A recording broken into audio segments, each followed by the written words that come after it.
Hey guys, a little bit of an update, talking about like doing more scripture study and stuff like that lately, trying to do a better job with that so I can have more of the Spirit with me each day, and I've got a little bit of insight so far. This is pretty common sense insight, but these are my findings so far. So I have another video uploading now. It was supposed to upload yesterday, and it was kind of like a recap. It was kind of like an update from the day after I had that really awesome scripture study, and then had a lot of the Spirit with me. It was kind of like a follow-up video at the end of the day to talk about things and kind of show you guys where I was at and stuff like that. But anyway, I'm a little sleepy today still. I'm not sure the word for it. It's not necessarily sleepy, but I don't necessarily feel tired. I don't feel like doing very much. That's how I feel. I don't feel like doing very much. And I am actually, I'm on my way to help some people with their hay. They have a bunch of hay that needs to be moved, and there are members in the church, and they ask for help with the hay when they need it. And it's not my favorite thing to do, but I've said no the past few times, and I was free and able to help them today, basically. So it's just for like an hour and a half, so I'm gonna help them. And but anyway, my findings are kind of twofold. You want to make sure that you get a good night's sleep the night before. Make sure you go to bed at a reasonable time. Like when you know you should go to bed then. Don't find ways to stay up later. Don't get involved with something else. Because when you know, you should act on it. Because if you don't, every other route is less good. So take the best route when it's given to you. And so it's not the end of the world if you don't. It's more so just trial and error. It's just like you figure this out and then you realize, oh, I should have done that. Well, then try doing that next time, or you just make adjustments. It's not the end of the world when I'm not trying to devalue impressions, but if you don't act on one, don't beat yourself up about it, because none of us are perfect, obviously. But yeah, first part is get a good night's sleep. Don't stay up too late. And the second part is the result of that. And I want to get some Chick-fil-A breakfast this morning. That's what I just realized. That's what I need for my soul. The second part is when you're doing your scripture study in the morning, make sure you're not too tired. So don't wake up too early, and don't try to do it when you're too tired, because that's what I ended up doing this morning without realizing it. And I did a great job. I went to bed not too late last night, probably 11:45, so too late. I planned on going to bed no later than 11, so later than I wanted to. And I woke up this morning at like 6:45 with my alarm, and because I wanted to start my scripture study at 7, and I had somewhere to be at 10, and it takes me a little bit of time to get there. So I wanted to have plenty of time for my scripture study, not feel rushed, not feel jammed. So I did that.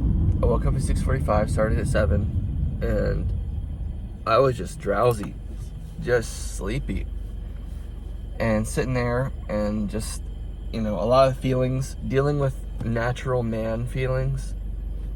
The main one I felt, and it was kind of like adversarial. This feeling was basically like, It kept telling me, yeah, this day isn't like yesterday.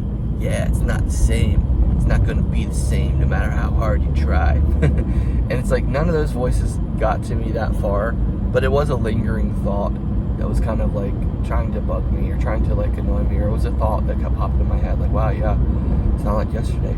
And it's true, it wasn't like yesterday in certain ways. It didn't necessarily feel like yesterday completely. I did feel the Spirit, I did enjoy the Spirit, it was great. But like I said, I was really sleepy and just really drowsy. And so I have a friend of mine, a good friend, who, I don't know if she sees me as a friend, but I follow her YouTube channel, and she posts daily Come Follow Me videos. She's really awesome. I've spoken of her before. Her channel name is LDS Girl Does, DOES, LDS Girl Does.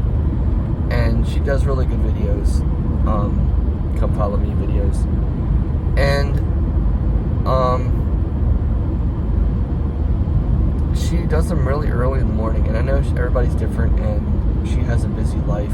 She works full-time for like UPS, and she's got nieces and nephews who live with her. I don't know all the details of her life, of course, but I know she's got a busy life, and I do too. But she starts her videos first thing when she first wakes up, and I'm not complaining, I'm not hating here, I'm just stating facts. She's always yawning and stuff like that, and I think she is a little bit different than me in that she's still getting the spiritual nourishment out of it. I mean, I am too. We all get a certain amount out of it, regardless of how sleepy we are.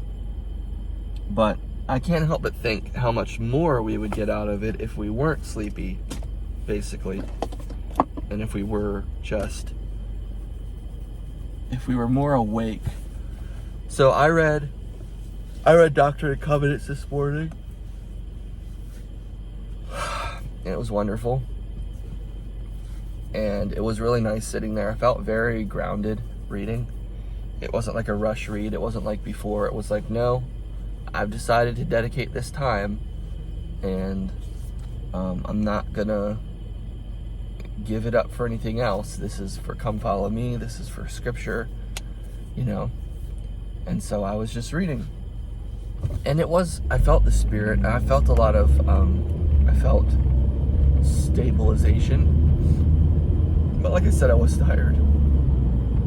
So I finished reading the sections that I was reading, the portion I was reading, the portion I felt was good for the day. And I went back to sleep for an hour. And it was good. I didn't feel guilty. I didn't feel bad going back to sleep, which was really cool. But boy, oh boy, did I have some dreams. And they were not necessarily fun dreams. They were kind of scary and out there dreams. But yeah, I was with a friend who's in real life, and he was like inviting me to do this stuff to come with him. And I was like, okay, like at first we started lifting weights, and then he was like showing me different ways to lift the weights and making it more complicated and stuff, challenging, and I was kind of nervous and unsure. And my unsurety only increased as the dream went on, because then we were at this place, at this like house or this shack or some place, and he's like, yeah, come on, man. And him and the other guys were already inside the building, and there was like this little tiny square window that still had like glass around the edges, and it was jagged, and you had to crawl through this window on your belly, like you had to squeeze through it. And I don't know how the other guys did safely, but they did somehow. They got in there somehow.